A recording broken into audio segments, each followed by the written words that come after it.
Hello good evening friends. तो आज के इस टॉपिक में हम बात करने जा रहे हैं about the preamble to the constitution. आइए शुरू करते हैं। The American constitution was the first to begin with the preamble. तो पहली ऐसी कंट्री थी अमेरिका जिसने प्रियम्बल का कंसेप्ट लाया और इसको शुरू किया।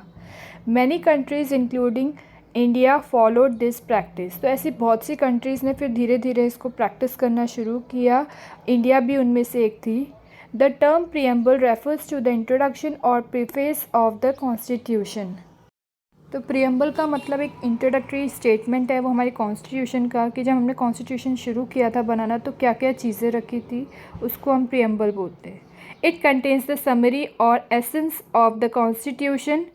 N.A. Palkhiwala, an eminent jurist and constitutional expert, called the preamble as the identity card of the constitution। तो जो N.A. पालखीवाला है, फिर हमारे एमिनेंट ज्यूरिस्ट मीन्स जो फेमस जज हैं वहाँ के उस टाइम के, और हमारे कॉन्स्टिट्यूशनल एक्सपर्ट्स जिन्होंने कॉन्स्टिट्यूशन बनाने में बहुत सा योगदान दिया। तो ये कुछ लोगों ने प्रियम्बल को एक आइडेंटिटी कार्ड बोला हमारे कॉन्स्टिट्यूशन का, एक short draft. The preamble to the Indian constitution जो है वो बेस्ड है हमारे ऑब्जेक्टिव्स ऑफ रिजोल्यूशन की, क्या क्या चीज़ों पे हमने रिजोल्यूशन लिया है। ड्राफ्टेड एंड मूव्ड बाय, जो पंडित नेहरू जी ने ड्राफ्ट किया है और ये मूव्ड हुआ एंड अडॉप्ट किया हमारे कॉन्स्टिट्यूएंट असेंबली में भी।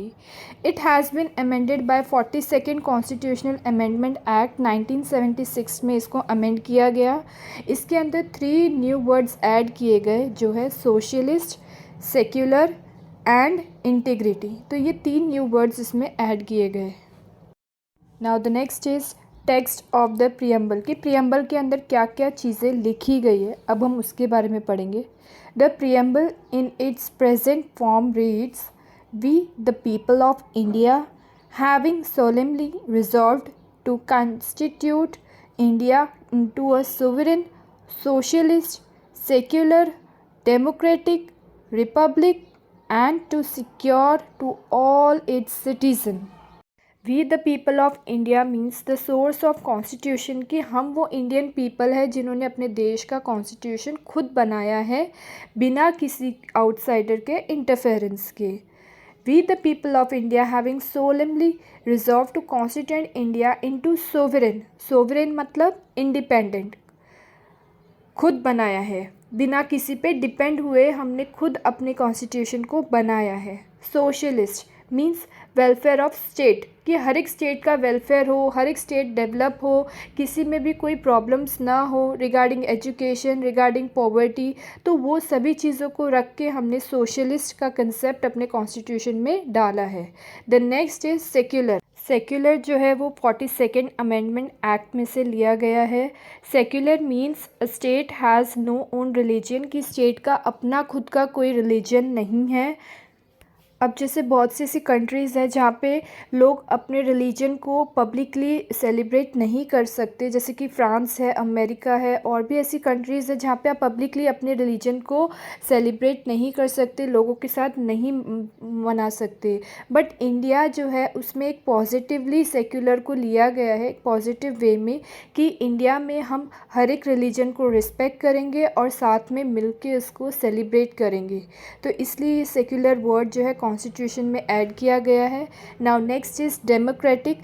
Democratic means, demo means people, cracy means rule, the rule of a people. Democracy means कि जो हमारी सरकार है वो हमारे लोगों की अथॉरिटी से बनेगा, कि हमारे जो इंडियन पीपल वोट देंगे उनकी अथॉरिटी से हमारी सरकार जो है बनेगी।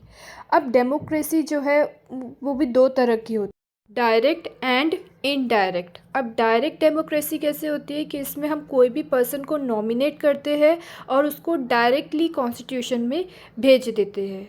Now the next is indirect. Indirect कैसे होता है, कि कुछ ऐसे स्टेट्स हैं जहाँ पे वोटिंग होता है, इलेक्शन के आधार पे पर्सन को जिताया जाता है। After the age of 18 years people have a right to vote, people vote करने जाते हैं, और आफ्टर द इलेक्शन के रिज़ल्ट के बाद जो पर्सन जीतता है उसको हम कॉन्स्टिट्यूशन में भेजते हैं।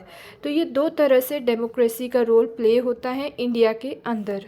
Now the next is Republic. Republic means the head of the state will be elected by the people of India, कि हमारे जो पीपल है, इंडिया के लोग हैं, वो वोट के आधार पे, उनके वोट के आधार पे चुनाव होगा और जो जीतेगा वही हमारे स्टेट का हेड कहलाएगा। ना कि कोई नॉमिनेशन वाला क्राइटेरिया होगा कि किसी को भी नॉमिनेट करके आप जिता दो, और ना कि हेरिडिटी वाला कंसेप्ट होगा, जैसे कि सुपर हीरो मूवी में बोला है कि राजा का बेटा राजा बनेगा, तो वो वाला कंसेप्ट नहीं होगा यहाँ पे वोटों के आधार पे ही हमारे हेड ऑफ स्टेट को इलेक्ट किया जाएगा। क्या क्या ऑब्जेक्टिव्स को लेके हमने कॉन्स्टिट्यूशन को रेडी किया है, तो वो ऑब्जेक्टिव्स है जस्टिस, लिबर्टी, इक्वालिटी, फ्रेटर्निटी। तो ये 4 ऑब्जेक्टिव्स को लेके हमने कॉन्स्टिट्यूशन को रेडी किया है। The first is justice. Justice means socially, economically and politically हर एक इंसान को जस्टिस मिलना चाहिए। Liberty of thought, expression, belief, faith and worship, की हर एक इंसान को अपने थॉट रखने का अधिकार है, कि वो कुछ भी तरह के थॉट अगर वो उसके मन में है तो वो शेयर कर सकता है। एक्सप्रेशन मीन्स हर तरह के एक्सप्रेशन वो रख सकता है, अगर वो बोल नहीं सकता है तो वो लिख के, रीड करके, एक्सप्रेशंस के थ्रू भी अपने थॉट्स को एक्सप्रेस कर सकता है। बिलीफ, वो किसी भी तरह की बिलीफ रख सकता है अपने अंदर, किसी भी चीज़ को लेके उसको कोई बिलीफ है तो वो उसको रख सकता है, इसकी लिबर्टी है, उसको आज़ादी है। फेथ, किसी भी चीज़ में उसको ट्रस्ट है या फेथ है तो वो भी वो कर सकता है। एंड वर्शिप, कि आप किसी भी गॉड को मान सकते हो, उनकी पूजा कर सकते हो। इट्स नॉट लाइक कि टेम्पल है तो सिर्फ हिंदू पीपल ही जाएंगे, या फिर गुरुद्वारा है तो सिर्फ सिख पीपल ही जाएंगे। तो आपको कॉन्स्टिट्यूशन ये फ्रीडम देता है कि आप जब चाहो, जिस भी गॉड में बिलीफ रखते हो, आप उनको वर्शिप कर सकते हो, उनकी पूजा कर सकते हो। Now the next is equality. Equality of status and opportunity, कि हमारा कॉन्स्टिट्यूशन हमें इक्वली ट्रीट करता है अकॉर्डिंग टू स्टेटस, कि हम एक सिटीज़न है अपनी कंट्री के, इंडिया के हम सिटीज़न हैं, तो हम सभी को इक्वली ट्रीट करता है हमारा कॉन्स्टिट्यूशन। कोई भी रूल पास कर रहा है या कोई भी अमेंडमेंट या कोई भी चीज़ें वो बना रहा है तो वो हम सभी के लिए इक्वल है। और कोई भी अपॉर्चुनिटीज़ वो हमारे लिए ला रहे हैं, लाइक एजुकेशन सेक्टर में या इंडस्ट्रियल सेक्टर में कोई भी अपॉर्चुनिटीज़ वो हमारे लिए ला रहे हैं, तो वो भी हम सभी के लिए इक्वल है, ऐसा हमारा कॉन्स्टिट्यूशन कहता है। Fraternity, assuring the dignity of the individual and the unity and integrity of the nation. अब फ्रैटर्निटी क्या है? फ्रैटर्निटी हमें बताता है कि किस तरह से हम अपनी डिग्निटी, एक इंडिविजुअल के अंदर जो डिग्निटी होती है अपने देश को लेके, उसको एश्योर करना, एक यूनिटी, एक एकाग्रता रखना कि हमारा देश है, हमारा स्टेट है, या हम इसके निवासी हैं, तो हम इसको किस तरह से प्रोटेक्ट करें, किस तरह से बचाए, कुछ नुकसान हो रहा है तो किस तरह से उसको ख़त्म करें।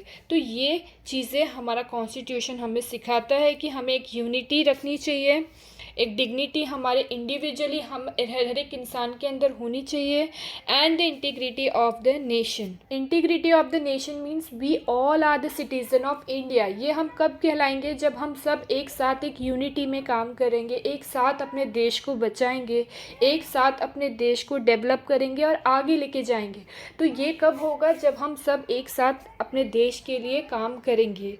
This is what we called as a integrity of the nation, means we all are the citizen of India, कि हम अपनी कंट्री को रिप्रेजेंट कर रहे हैं। We all are the citizen of India. Next, in our Constituent Assembly, this 26th day of November 1949, do hereby adopt, enact and give to ourselves this Constitution. तो 26 November 1949 वो दिन था जिस दिन हमें हमारा कॉन्स्टिट्यूशन दिया गया था, बाय द कॉन्स्टिट्यूएंट असेंबली के थ्रू हमें हमारा कॉन्स्टिट्यूशन दिया गया था। क्या क्या चीज़ें उसमें ऐड किया हमारे अच्छे के लिए, हमारे देश को लेके क्या क्या चीज़ें हमें बताई गई है वो सभी हमें फॉलो करनी है। तो ये सभी चीज़ें हमें दी गई थी ऑन 26 नवंबर 1949। तो इस पर आपका एक MCQ भी आ सकता है, like on which day constituent assembly give to ourself this constitution, कि कौन से दिन हमें ये कॉन्स्टिट्यूशन दिया गया था। तो on 26 November 1949। Now the next is ingredients of the preamble.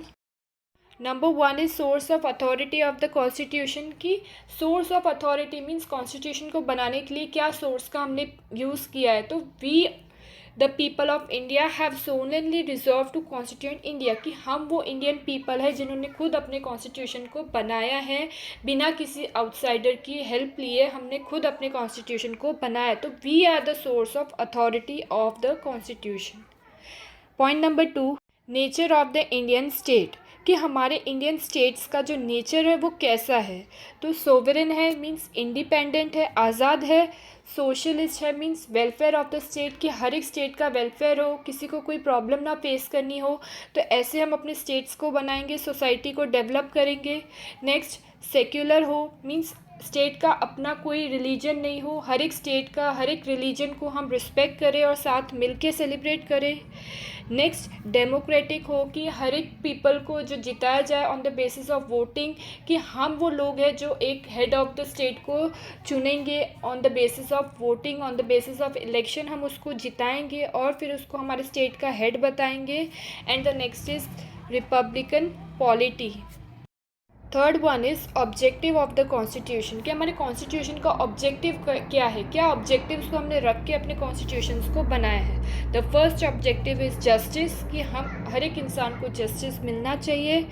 Liberty, आज़ाद होना चाहिए अपने माइंड्स को, अपने थॉट्स को एक्सप्रेस करने के लिए।